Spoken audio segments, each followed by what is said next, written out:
ગોકુળની અંદર આનંદ મંગલ છવાયો છે. આપણે જાહેરાત બધી કરવી છે, પણ કરીએ એ પહેલા જ્યારે માહોલ ગોકુળનો છે અને ભગવાન કૃષ્ણ આવ્યો છે અને ભગવાનનો જ્યારે જન્મ થયો છે, જન્મની કથા વિસ્તારથી છે, પણ આપણે ગોકુળમાં આપણી કથાની અંદર હરિદ્વારના ગંગાના કિનારે જ્યારે આનંદ મંગલ ઉત્સવ કર્યો છે, જ્યારે 5 મિનિટ માટે કૃષ્ણની ધૂનમાં આપણે સૌ જોડાઈશું. ત્યારે આપણે અયોધ્યા નગરીને કાલે યાદ કરી, કાલે રામલલ્લાનો જન્મદિવસ ઉજવો તો પછી ગોકુળમાં કાનો આવે તો આનંદ પહેલા આનંદ ભયો ન થાય તો પછી આપણી કથામાં કન્યો આવ્યો ન કહેવાય ને. એટલા માટે 2 મિનિટ માટે લઈ પછી આપણે ચા પાણી આવી જાય, પછી જાહેરાતે બધી કરી હતી. અહીંયા મારી પાસે 1001 રૂપિયા ચા પાણી નિમિત્તે અમારે આમ તો ઉમરિયાના વતની એટલે કે અમારે સંપાબેન બાલુભાઈ માંગરોળિયા એટલે કે અમારા ગામના બાલુભાઈ લાભુભાઈ માંગરોળિયા હાલ સુરત, એમના તરફથી 1001 રૂપિયા મળે છે. જોરદાર તાળીઓ વધાવીએ. એમની સાથે એમના બેન આવેલા છે, એમના તરફથી એ 501 રૂપિયા આપણને ભેટ મળે છે. એમને પણ જોરદાર તાળીઓ વધાવીએ. સુરતથી વધાર્યા છે મોટાવાળા સાથે બધાનું દાન આવ્યું છે. બધાની નામાવલી અહીંથી બોલવામાં આવશે અને 2 મિનિટ માટે આપણે આપણા મંડપને ગોકુળ બનાવીએ અને પછી આપણે જાહેરાત કરીએ. ત્યાં સુધીમાં ચા પાણી આવી જાય અને પછી આપણે સંતોના બધા આશીર્વાદ ને બધું આનંદ માણીશું. તો બધા તત્પર થઈએ. આનંદ ઘેરા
ગાતો હોય અને અહીંયા બધા કૃષ્ણ પ્રેમી બેઠા હોય મારે એનું નામ ન લેવાનું જ્ઞાતિ કે આ જ્ઞાતિ અમારા માટે બધા સર્વોપરી છે પણ કૃષ્ણ પ્રેમી હોય એક કરોડ ઉભા થઈને કૃષ્ણની લીલામાં તાળી આય પાડો ને તો બધા પાપ સદી તો ગોવાજન પિતૃનો ઉદ્ધાર થઈ જાય કન્યા તમારું કલ્યાણ થઈ જાય કે હરિદ્વાર રોગી આવે ને આપણને બ્રહ્માંડમાં આવે એટલા માટે આનંદ ઘેરા નંદ ઘેરા નંદ ભયો નંદ ઘેરા નંદ ભયો કન્યા લાલ કી નંદ ઘેરા નંદ ભયો કન્યા લાલ કી હે નંદ ઘેરા નંદ ભયો કન્યા લાલ કી નંદ ઘેરા નંદ ભયો કન્યા લાલ કી નંદ ઘેરા નંદ ભયો કન્યા લાલ કી નંદ ઘેરા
हरे नाथ ने कूद दुआरे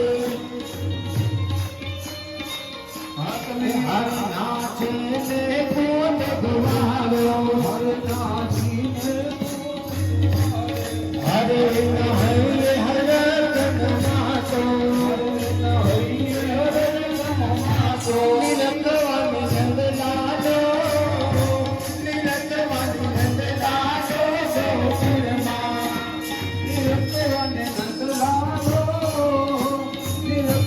नंद लालो गोकुलमा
हरे गोकुलिया माया दीवानी गोकुल माज दीवानी प्रगट दया वन मारी प्रगट दया वन मारी गोकुल प्रगट दया वन मारी प्रगट दया वन मारी गोकुल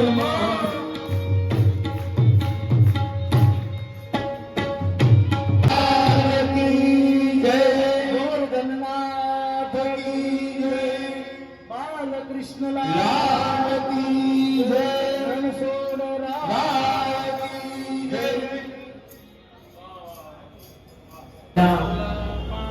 ભગવાન કૃષ્ણ અને મહાદેવ યોગમાંથી એમના આશીર્વચન પણ લઈશું આપણે.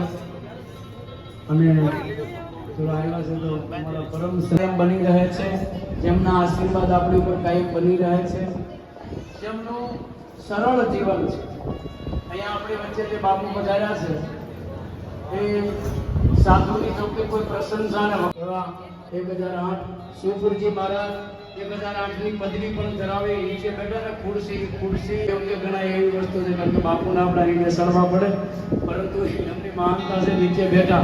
જેમ આપણા ગુજરાતમાં બધા સાધુ સંતોની જેમ સીટ પડે ને એવી સીટ ધરાવતા રાજસ્થાનની બોર્ડર ઉપર નેનાવા મઠ, તમે રણુજા જાઓ ને રામદેવરા તો બાપુના મઠની પાસે થઈને જ હાલવું પડે આપણા ગુજરાત વાળાને બધાને. અને ત્યાં બહુ મોટો જાગીરી મઠ છે, એના બાપુના આશ્રમની અંદર બધા પ્રકારની સેવાકીય પ્રવૃત્તિઓ થાય, ગૌશાળાઓ છે, એટલી જમીન જાગીરે છે, 2-3 બોર હાલે, આપણે 1 બોરની જમીન હોય એવા 2-3 બોર હાલે ને એવડી જમીન છે બાપુ પાસે. હા, અને સાધુનીમાં એવડી સંપત્તિ હોવી જરૂરી છે, કારણ કે સમાજના હિત માટે, સમાજના કલ્યાણ માટે કે ત્યાં જે કાંઈ ધન પાકે ને એ સેવાકીય પ્રવૃત્તિ કરાય. અને બાપુએ જ્યારે પ્રસંગ કર્યો ને ત્યારે એના પ્રસંગો એવડા મોટા હોય અને આપણા ભાગ્ય છે, અમારા પણ ભાગ્ય છે. હું એટલા માટે કાંઈ બાપુનો આભાર વ્યક્ત કરું કે બાપુએ જ્યારે પ્રતિષ્ઠાનું આયોજન કર્યું અને એમાં કથા રખાવીને એમાં આપણી પાસે કથા કરાવીને એ આપણા ભાગ્ય છે, કારણ કે નકર આવડી મોટી કથા આપણને આવા યજમાનો ન મળે. એ કથાનો મિનિમમ 2 થી 4 કરોડ રૂપિયાના ખર્ચે બાપુએ ખાલી કથામાં આયોજન કર્યું હતું. એવા જોરદાર તાળીથી બાપુને અને આપણે 9 દી અમે કથા કહીને ફંડ ભેગું નહોતું. અમારી ભેગા આનંદભાઈ મુકાભાઈ હતા અને ખબર બાપુએ એક રાતમાં પ્રોગ્રામ કરાવ્યો હતો ખાલી ભજનનો, એ પ્રતિષ્ઠા નિમિત્તે કળા હતા. અને એક રાતમાં 1 કરોડ રૂપિયા લોકોએ ભેગા કરીને 1 કરોડ રૂપિયા ખાલી એક રાતમાં. આ સાક્ષી છે, આનંદભાઈ આવ્યા હતા અમારી ત્યારે.